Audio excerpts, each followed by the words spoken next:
السلام علیکم ورحمۃ اللہ۔ کیا بغیر وضو کے موبائل میں دیکھ کر قرآن کریم کی تلاوت کرنا یہ جائز ہے یا جائز نہیں ہے؟ بغیر وضو کے دیکھ کر قرآن کریم کی تلاوت کرنا موبائل میں کر سکتے ہیں یا نہیں کر سکتے؟ آج کی اس ویڈیو میں آپ کو یہی بتلانے والا ہوں، اس لیے اس ویڈیو کو پورا ضرور سنیے۔ موبائل میں دیکھ کر قرآن کریم کی تلاوت کرنا، قرآن کریم کو پڑھنا یہ جائز ہے، چونکہ قرآن کریم کو دیکھ کر ہاتھ لگائے بغیر زبانی تلاوت کرنا جائز ہے، اس لیے کہ موبائل فون میں دیکھ کر قرآن کریم کی تلاوت کرنا، قرآن کریم کو چھونا یہ بھی جائز ہے۔ البتہ اگر اسکرین کے اوپر قرآن کریم کھلا ہوا ہو تو بغیر وضو کے موبائل کو مختلف جگہوں سے چھونا، مختلف جگہوں سے پکڑنا یہ بھی جائز ہے۔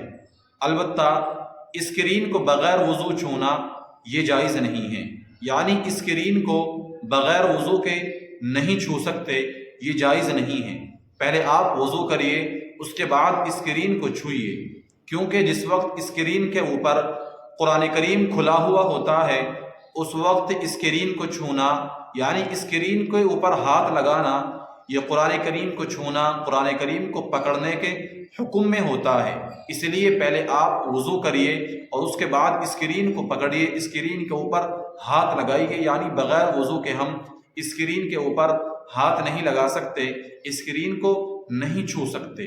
یاد رکھیے، بہتر طریقہ یہ ہے کہ پہلے آپ وضو کریے اور وضو کرنے کے بعد آپ موبائل میں قرآن کریم کی تلاوت کریے، آپ موبائل میں قرآن کریم کو پڑھیے، یہ بہتر طریقہ ہے۔